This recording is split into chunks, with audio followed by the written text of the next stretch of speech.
बिस्मिल्लाहिर्रहमानिर्रहीम। जनाब, स्टोरीज़ आज आपके साथ शेयर करनी है दो। पहली स्टोरी, आसिम बाजवा साहब का इस्तीफ़ा बड़ी मुद्दत के बाद मंजूर हो गया है, ठीक। और दूसरी story, supreme court of Pakistan ने आज खुद नोटिस ले लिया है वज़ीर आज़म साहब के ख़िलाफ़। ये क्या चक्कर है भाई, फ़ैसला आ गया है, वो डिस्कस करेंगे। आसिम बाजवा साहब के इस्तीफ़े पे आ जाएँ, मंजूर हो गया बतौर मुआविन ख़ुसूसी बराए इत्तलात व नशरियात। अच्छा, उन्होंने ख़ुद ट्वीट करके ना बता दिया।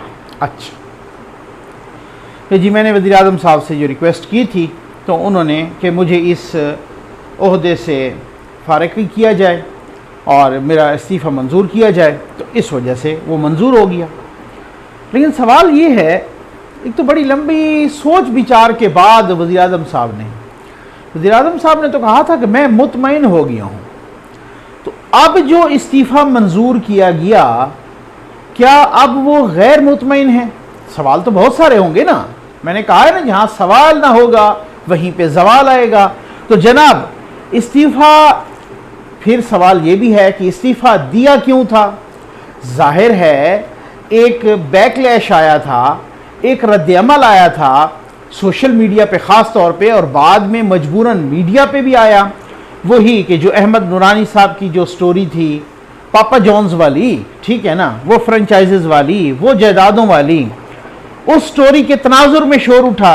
आसिम सलीम बाजवा साहब से इस्तीफ़ा ले लिया गया, इस्तीफ़ा दे दिया गया आसिम सलीम बाजवा साहब ने। वज़ीर आज़म साहब ने मंजूर नहीं किया, कबूल नहीं किया। उन्होंने कहा जी मैं मुतमईन हूँ, ठीक है ना। अब बात यह है, सवाल ये भी है कि क्या ये मामला इस्तीफ़े पे ही रुक जाना चाहिए या कोई इंक्वायरी भी होनी चाहिए? भाई, इस्तीफ़े की कोई बेस है ना, ऐसे इस्तीफ़ा थोड़ी दिया है या ऐसे इस्तीफ़ा थोड़ी मंजूर किया है। क्या ये रुक जानी चाहिए या अब नहीं भाई, अब फर्दर इंक्वायरी भी होनी चाहिए कि भाई अगर ये इस्तीफ़ा दिया गया है और वज़ीर आज़म साहब समझते हैं कि जी हाँ उनको मुस्ताफ़ी होना चाहिए और उन्होंने वो मंजूर कर लिया है, तो फिर इसका मतलब ये है कि सवाल यहाँ पे रुकेगा तो नहीं ना, बात यहाँ पे तो नहीं रुकेगी ना, बात तो आगे बढ़ेगी। और अगर इस्तीफ़ा मंजूर हुआ है यहाँ से एज SAPM यानी मुआविन ख़ुसूसी बराए इत्तलात व नशरियात, तो फिर ऐसे किसी मशकूक शख्सियत को आप CPEC अथॉरिटी का चेयरमैन, वो किस हैसियत में बरकरार है भाई? मैं देखे ना, इस्तीफ़ा मंजूर हुआ, क्यों हुआ, उन पे इल्ज़ाम लगा, उन्होंने एक इल्ज़ाम की वजाहत की, वज़ीर आज़म साहब ने कहा मैं मुतमईन हूँ, आज वो इस्तीफ़ा मंजूर कर लिया गया। तो इसका मतलब है वो इत्मीनान की लेवल नहीं है ना। अगर वो वज़ीर आज़म साहब का इत्मीनान ख़त्म हुआ है और वो मुतमईन नहीं है और उन्होंने इस्तीफ़ा मंजूर किया और उस इस्तीफ़े के पीछे एक बड़ी स्टोरी भी है और बड़ा बैकग्राउंड भी है, तो फिर आप मुझे बताएं कि फिर तो इसका मतलब है कि एक सूरत हाल तो डाउटफुल हो गई। अब जब डाउटफुल हो गई और उनको मुआविन ख़ुसूसी बराए इत्तलात व नशरियात से जाना पड़ा, तो फिर इसका मतलब है कि CPEC अथॉरिटी, बात तो वही है ना, बात तो ये है कि एक चीज़ पॉइंट आउट हो गई है ना, ठीक।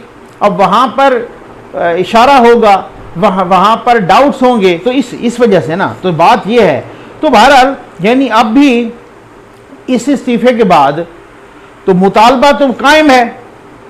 कौन सा मुतालबा? रसीदा कढ़ो, ठीक। आगे चलते हैं जनाब। वज़ीर आज़म साहब को नोटिस मिल गया है, ठीक है ना। अब कुछ लोग तो कहा करते थे कभी कभी नोटिस मिलया कख ना हिलिया, लेकिन अब देखते हैं कि क्या होता है। जनाब रफ़ाकत हुसैन शाह साहब हैं, ये एडवोकेट हैं सुप्रीम कोर्ट के। अच्छा जनाब, बड़े सीनियर एडवोकेट हैं और बड़े मलंग से बंदे हैं, ठीक है ना। इन्होंने कंप्लेंट की, कंप्लेनेंट ये हैं तो जनाब जस्टिस काजी फ़ायज़ ईसा साहब और जस्टिस अमीनुद्दीन ख़ान साहब, ठीक है। इज़्ज़त माब दो यानी डिवीज़न बेंच था सुप्रीम कोर्ट का, ये केस सुन रहे थे। अच्छा, बहरहाल इसका बैकग्राउंड ये है कि कन्वेंशन सेंटर में चंद रोज़ पहले एक तकरीब हुई। वो तकरीब थी इंसाफ लॉयर्स फोरम की तकरीब। उसमें बड़ी धुआंधार तकरीर की जनाब प्राइम मिनिस्टर ऑफ पाकिस्तान ने। तो अब उसी के तनाजुर में supreme court of Pakistan justice Qazi Faez Isa और जनाब दूसरे जज साहब अमीनुद्दीन ख़ान साहब, जस्टिस अमीनुद्दीन ख़ान साहब, डिवीज़न बेंच ने ये फ़ैसला दिया है। उन्होंने कहा कि पहले तो अहमद अवैस साहब, ये जो एडवोकेट जनरल हैं पंजाब के, ये जलसा चूंकि इंसाफ लॉयर्स फोरम का जलसा था या प्रोग्राम था और ये था कन्वेंशन सेंटर में, तो वो अहमद अवैस साहब किस हैसियत में बैठे हैं? वो अदालतों में पेश नहीं हुए और आप एक प्राइवेट या एक सियासी जलसे में जाके बैठ गए हैं, और आप तो एडवोकेट जनरल हैं ना, ठीक हो गया ना, तो पंजाब के एडवोकेट जनरल हैं, तो आपकी तो जिम्मेदारी है आप अदालतों में पेश हों। आप वहाँ जलसे में बैठ गए हैं और वो भी सियासी जलसे में। उसके बाद ये कहा कि ये जलसा कन्वेंशन सेंटर इस्लामाबाद में हुआ है। अब कन्वेंशन सेंटर इस्लामाबाद जो है वो एक सरकारी इमारत है, वो टैक्स पेयर के पैसे से बनी है, तो अब आप एक सरकारी इमारत में अपना निजी जलसा नहीं कर सकते भाई, ठीक है ना, अपना सरकारी इमारत में अपना निजी। अब आप खुद बताएं, प्राइम मिनिस्टर ऑफ पाकिस्तान जब वो प्राइम मिनिस्टर नहीं थे वो बड़े एतराज़ात किया करते थे कि जनाब मरियम नवाज साहबा ने वो क्यों बैठती हैं प्राइम मिनिस्टर हाउस में, वो क्यों उन्होंने फलां सेल बनाया हुआ है वहाँ पर मीडिया सेल, ये वो। उनका तो ये भी है ना कि वो तो प्राइम मिनिस्टर हाउस में इस वजह से, या प्राइम मिनिस्टर ऑफिस में या प्राइम मिनिस्टर हाउस में ख़ास तौर पे, तो उनका कोई नहीं, उनको किसी की बेटी रह सकती हैं वहाँ पे, क़याम पजीर हो सकती है, इसमें तो ऐसी कोई बात नहीं है। अगर वो मैरिड भी हैं तब भी वो आ सकती हैं, वालिद के साथ क़याम भी कर सकती हैं। अच्छा चलें, मैं कहता हूँ कि अगर उनकी ये जायज़ भी थी, मान लेते हैं, तो फिर ये भी जायज़ है। ये तो आपने टैक्स पेयर के पैसे से आपने पूरे का पूरा कन्वेंशन कर दिया, और जनाब कन्वेंशन था इंसाफ लॉयर्स फोरम का। यानी इंसाफ लॉयर्स फोरम तो आपको पता है कि तहरीक इंसाफ के वो वकला जिनका ताल्लुक तहरीक इंसाफ से। अब यहाँ पर यह भी आती है बात कि प्राइम मिनिस्टर ऑफ पाकिस्तान ने सुप्रीम को अपने हल्फ की भी खिलाफ वर्जी की, ठीक है ना। सुप्रीम कोर्ट ऑफ पाकिस्तान ने आज खुद नोटिस लिया है। अहमद अवैस साहब जो कि एडवोकेट जनरल हैं पंजाब के, उनको भी नोटिस दिया, और फिर साथ ये भी कि सरकारी इमारत का गलत इस्तेमाल क्यों किया गया।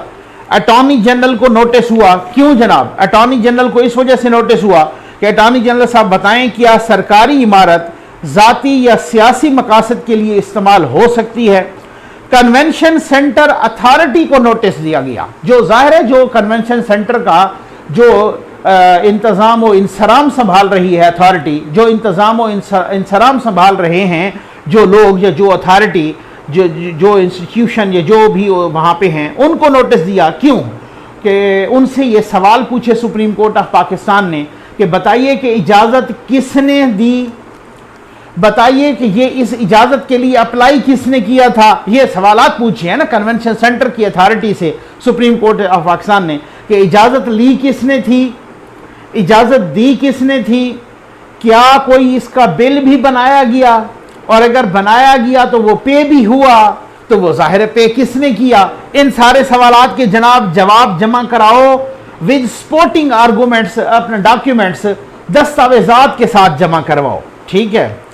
अब जाहिर है अगर वो दस्तावेजात नहीं होंगी तो फिर वो वही वाली बात है, किसी को बैक डेट में बनानी पड़ेंगी, बड़ी बात है ना। और फिर हो सकता है कि हम ये भी सुने कि जनाब कहा जाए कि फला ये तो हमने अपनी जेब से, अब ये पार्टी की जेब से पे कर दिया है। ये बातें तो होंगी ना फिर अब ना, अब तो वो ऊंट जब पहाड़ के नीचे आता है। पैमरा को भी नोटिस दिया। पैमरा को क्यों नोटिस दिया?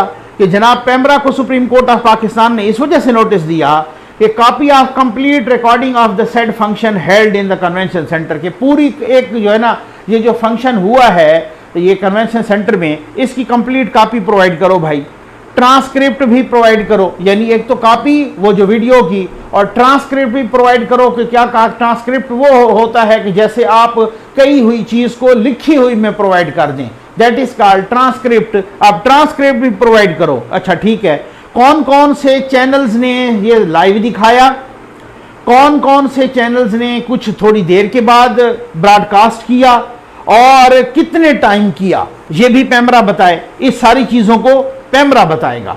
अच्छा, सुप्रीम कोर्ट ऑफ पाकिस्तान ने Pakistan bar council, supreme court bar association और पंजाब बार काउंसिल को भी नोटिस दिए हैं। क्यों? To appears to involve the integrity of the bar elections and the office of the AG या चेयरमैन पंजाब बार काउंसिल, वो बताएं, जरा असिस्ट करें कि ये जो एडवोकेट जनरल साहब बैठ गए हैं वहाँ एक ऐसे जलसे में जो सियासी था और वो पैसे ले रहे हैं सरकार से और वो जनाब अदालतों में पेश नहीं हुए, इसका क्या? उन्होंने भी ओहदे का गलत इस्तेमाल किया, ये इससे भी ज़रा वो कर लें। और उसके बाद जनाब सुप्रीम कोर्ट ऑफ पाकिस्तान ने कहा है कि ये तश्कील अपना ये केस भेज दिया गया है अब चीफ जस्टिस ऑफ पाकिस्तान को, वो इसके लिए बेंच तश्कील दें। और चूंकि ये आज खुद नोटिस है 184(3) के तहत, तो अब जनाब वो बेंच तश्कील दें और केस चले। अब बात ये है, बहुत सारे लोग कह रहे हैं कि जनाब कोई इतना बड़ा मामला नहीं है। मैंने कहा अब अगर इतना बड़ा मामला नहीं है, अब अगर साबित हो गया कि वज़ीर आज़म साहब ने ओहदे का गलत इस्तेमाल किया है और अगर साबित हो गया कि टैक्स पेयर की जो पैसे हैं वो गलत जगह पे लगे हैं, तो फिर आप बताएं कि क्या है। यहाँ पर तो ये मिसालें हैं ना भाई कि एक प्राइम मिनिस्टर, 3 दफ़ा का इलेक्टेड प्राइम मिनिस्टर, 3 दफ़ा का मुंतखब प्राइम मिनिस्टर वज़ीर आज़म, वो सिर्फ बेटे से तनख्वाह लेने नहीं, बेटे से तनख्वाह न लेने के जुर्म में फारिग हो गया। ठीक हो गया ना? अब आप अंदाजा तो करें, सरकारी खजाने से नहीं, सरकारी खजाने का गलत इस्तेमाल नहीं किया, यानी ये कहा गया कि बेटे से ये तनख्वाह ले तो सकते थे लेकिन ली नहीं, चलो जी फारिग आप, ठीक है ना? तो यहां तो ये मिसालें भी है ना। दूसरे प्राइम मिनिस्टर यूसुफ रजा गिलानी खत ना लिखने के जुर्म में फारिग हो गए जनाब। वो कैसे? उनको कहा गया आप सदर के खिलाफ खत लिखो। दुनिया के पूरे लॉयर्स कहते रहे, ठीक है ना, एतजाज एहसन साहब उनके वकील थे, बाकी भी सारे के सारे लॉयर्स कहते रहे जनाब इम्यूनिटी हासिल है, प्रेसिडेंट को इम्यूनिटी हासिल है। खुद प्राइम मिनिस्टर कहते रहे कि इज्जत माब सुप्रीम कोर्ट को कि जनाब के प्रेसिडेंट को इम्यूनिटी हासिल है, लेकिन वो भी बाबर रहमते की तरह इफ्तिखार चौधरी साहब भी आपको मालूम है कि फिर वो उनकी भी इसी तरीके से उन्होंने भी बहुत सारे काम इस तरह के किए, तो उन्होंने जनाब खैर से फारिग कर दिया। पूरे सारी लॉयर कम्युनिटी कहते रही, हम लोगों से मिलते थे, हम लॉयर से मिलते थे, लीगल फ्रेटर्निटी से मिलते थे, बहुत बड़े बड़े लॉयर्स कहते थे भाई इम्यूनिटी हासिल है, वो आप ऐसा करें कि जब वो सदर ख़त्म हो जाएं तो तब आप ख़त लिखवा लें, किसी से भी लिखवा लें, सुप्रीम कोर्ट का ऑर्डर है। अब तो वो सदर हैं तो सदर के खिलाफ कैसे ख़त लिखें, ठीक है ना? तो अब उनको तो इम्यूनिटी हासिल है कानून में, तो अब आइन में, तो अब आप, लेकिन उन्होंने कहा कि नहीं लिखो तो तुम फारिग हो, ठीक है ना? तो वो वज़ीर आज़म को फारिग कर दिया जनाब। तो अब यहां पर तो ऐसे फारिग हुए हैं, और अगर यहां ये पता चल गया और ये साबित हो गया कि ओहदे का भी गलत इस्तेमाल हुआ है, सरकारी ओहदे का, क्योंकि उन्होंने कहा है कि ये तो प्राइम मिनिस्टर किसी एक पार्टी का प्राइम मिनिस्टर तो नहीं है ना, ये तो किसी एक जमात के प्राइम मिनिस्टर तो नहीं है ना, वो तो बहुत ही एक डिग्निफाइड ओहदा होता है, वो तो पूरे मुल्क के प्राइम मिनिस्टर हैं, वो तो हर जमात के प्राइम मिनिस्टर हैं, वो तो अवाम के प्राइम मिनिस्टर हैं। तो ये किया कि सरकारी खर्च से सरकारी इमारत में अपना जाती या सियासी फंक्शन सजा लिया। अब देखते हैं जनाब, सुओ मोटो नोटिस हो गया है, बेंच कब बनता है, केस कब शुरू होता है, इंशाल्लाह आपको अपडेट करते रहेंगे। उम्मीद है आपको वीडियो पसंद आई होगी। आपका बहुत बहुत शुक्रिया।